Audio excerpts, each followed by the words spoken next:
Hello students, welcome back to science class. बच्चों, अभी तक हम साइंस में 2 चैप्टर्स कंप्लीट कर चुके हैं, जिसमें हमने जाना था प्लांट्स के बारे में। प्लांट्स किस तरीके से रिप्रोड्यूस करते हैं एंड एनिमल्स के लाइफस्टाइल के बारे में। तो आज चैप्टर 3 में हम पढ़ेंगे interdependence of plants and animals. Plants and animals किस तरीके से आपस में कनेक्टेड हैं, वो आज हम इस चैप्टर में जानेंगे। चलिए, सबसे पहले रीडिंग करेंगे। आप सभी मेरे साथ रिपीट करेंगे।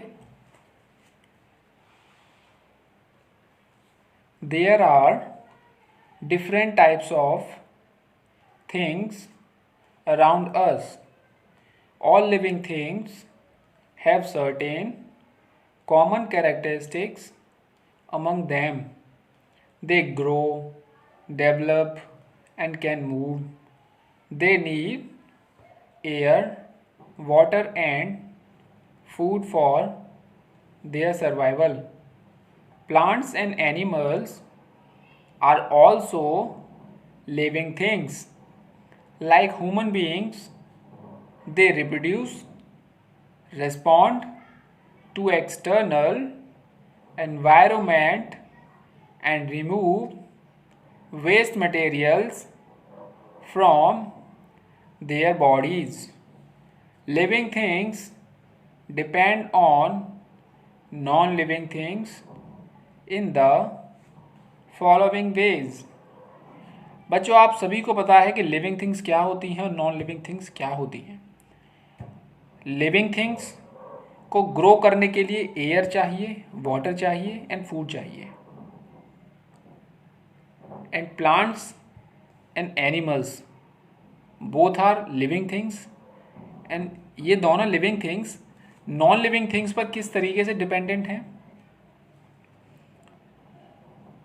Animals depend on plants for food and shelter. देखिए, शेल्टर के लिए एंड ऑक्सीजन के लिए, वाटर के लिए एंड फूड के लिए।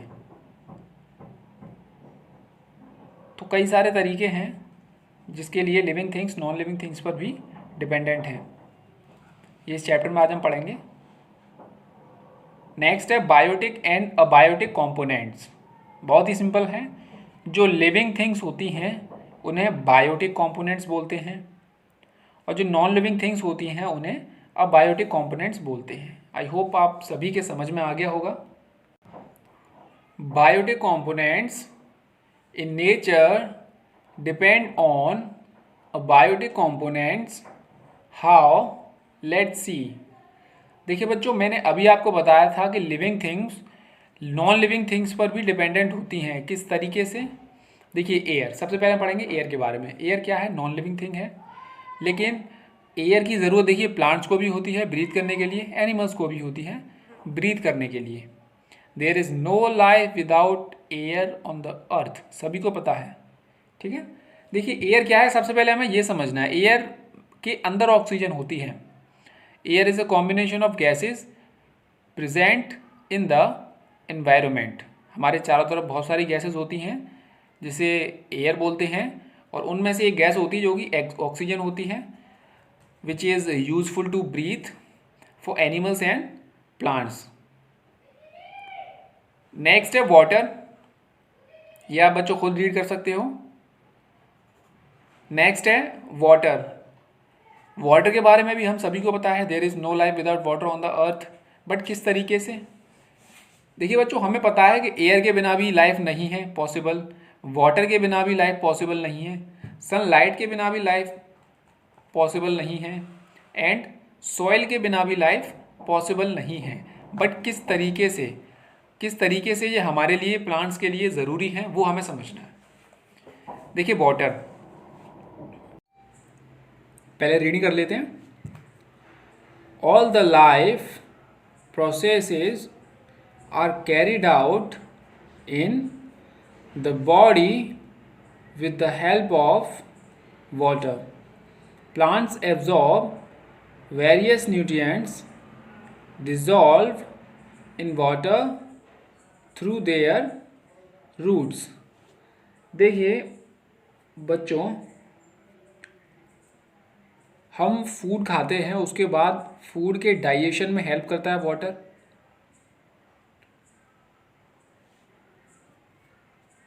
और हमारे लिए एक्सक्रीशन में भी हेल्प करता है वाटर। उसी तरीके से वाटर में बहुत सारे न्यूट्रिएंट्स अवेलेबल होते हैं which are very useful in the growth for plants. ये प्लांट्स के लिए जब हम प्लांट्स को जब हम वाटर देते हैं तो यहाँ ये जो रूट्स होती हैं वहाँ हम पानी डालते हैं प्लांट्स के लिए, तो प्लांट्स अपने रूट्स के थ्रू उनको वाटर में से न्यूट्रिएंट्स ऑब्जर्व कर लेते हैं, बाकी के सारे पार्ट्स को सप्लाई कर देते हैं। तो इस तरीके से वाटर हमारे लिए यूज़फुल है। नेक्स्ट है sunlight. Animals and human beings need sunlight to get heat energy.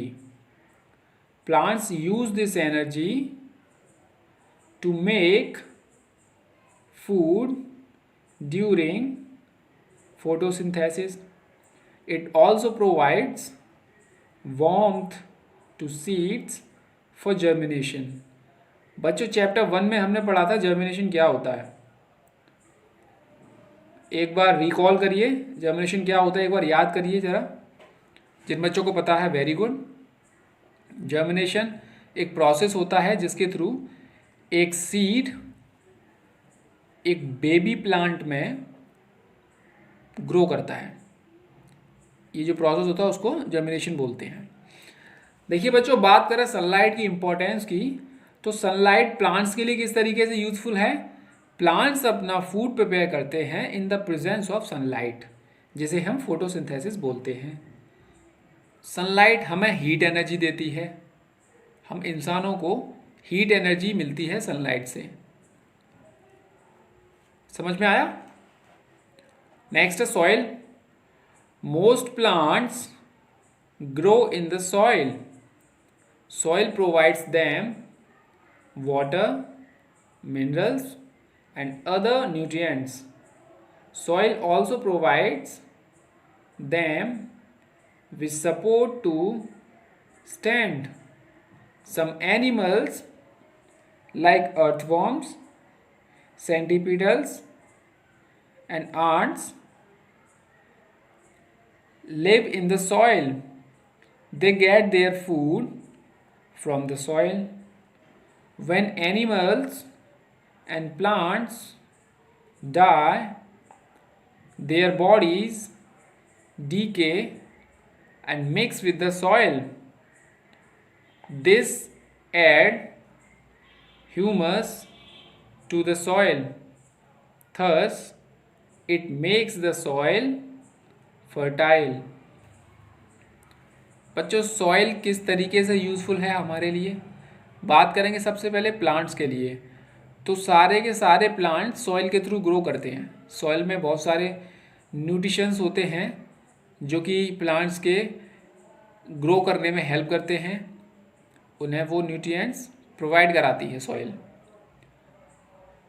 देखिए बहुत सारे एनिमल्स होते हैं like earthworms and centipedes and ants. इस तरीके के जो छोटे छोटे एनिमल्स होते हैं उनके लिए उनका हैबिटेट होता है सॉइल, उनका घर के रूप में रहता है। मतलब ये सारे एनिमल्स जो है सॉइल में ही रहते हैं, अंदर सॉइल के अंदर रहते हैं। तो इस तरीके से सॉइल हमारे लिए, एनिमल्स के लिए और प्लांट्स के लिए इम्पॉर्टेंट है। नेक्स्ट है interdependence between plants and animals. Animals और प्लांट्स आपस में किस तरीके से कनेक्टेड हैं डिपेंडेंस को लेकर। चलिए बच्चों रिपीट करेंगे आप सभी मेरे साथ। Both plants and animals are living things, though they are different from each other in many ways, yet they are dependent on each other for many things. Animal depend on plants. Animal depend on plants in the following ways.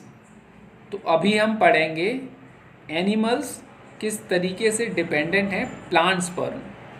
It means देखिए बच्चों, आप सभी को पता है जो animals होते हैं वो ऑक्सीजन इनटेक करते हैं। सारे एनिमल्स ऑक्सीजन इनहेल करते हैं और उसके बाद में कार्बन डाइऑक्साइड एक्सहेल कर देते हैं।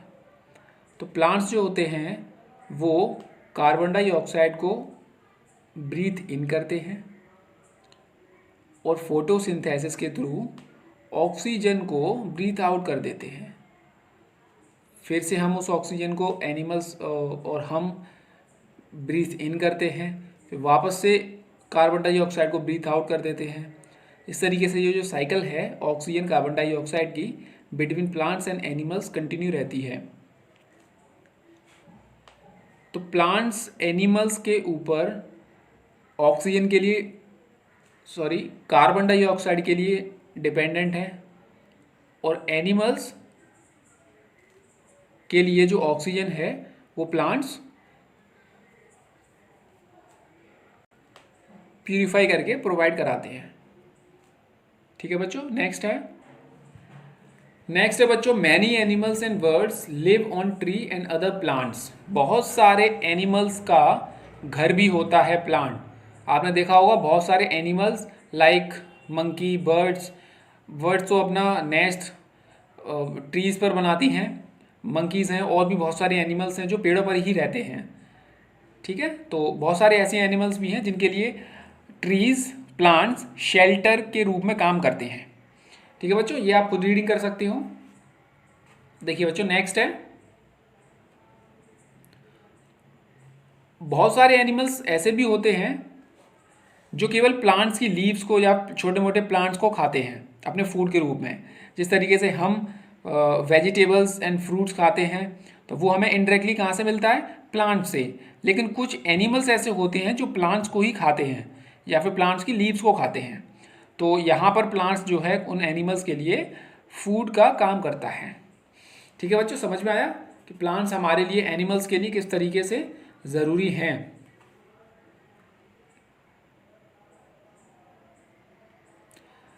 अब बात करें कुछ और एनिमल्स की, लाइक कार्निवोरस ऐसे एनिमल्स होते हैं जो केवल मांस खाते हैं, दूसरे जानवरों का, दूसरे एनिमल्स का मांस खाते हैं।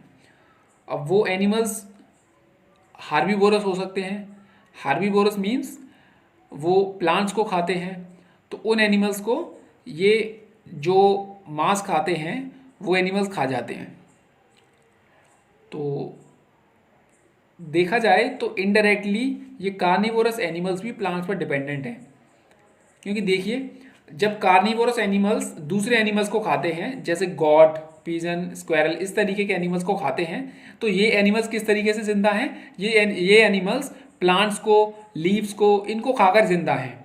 अगर प्लांट्स नहीं होंगे तो ये जिंदा नहीं होंगे, और अगर ये जिंदा नहीं होंगे, ये अगर अर्थ पर होंगे ही नहीं, तो फिर ये जो कार्निवोरस एनिमल्स हैं जो मांस खाते हैं वो फिर क्या खाएंगे। तो समझ में आ रहा है, तो प्लांट्स इनडायरेक्टली कार्निवोरस एनिमल्स के लिए भी हेल्पफुल है। नेक्स्ट है, प्लांट्स डिपेंड ऑन एनिमल्स। अब प्लांट्स किस तरीके से एनिमल्स पर डिपेंड हैं। अभी तक तो हमने जाना कि एनिमल्स किस तरीके से डिपेंडेंट हैं प्लांट पर, मीन्स प्लांट किस तरीके से हेल्पफुल हैं एनिमल्स के लिए। अब हम पढ़ेंगे एनिमल्स किस तरीके से हेल्पफुल हैं प्लांट्स के लिए, एकदम उल्टा। तो दैट्स इनफ फॉर टुडे, ये हम अगली नेक्स्ट क्लास में पढ़ेंगे। अभी आपको होमवर्क है, आपको 1 पेज राइटिंग करनी है इसी की, यहाँ से आप यहाँ तक करोगे एंड देन यहाँ तक आप 1 पेज राइटिंग करोगे, फिर इसको रीड करोगे एंड देन उसके बाद आप फूड चेन भी 1 पेज राइटिंग करोगे, फूड चेन यहाँ तक, इसको आप रीड करोगे और इसके बारे में हम नेक्स्ट क्लास में बात करेंगे।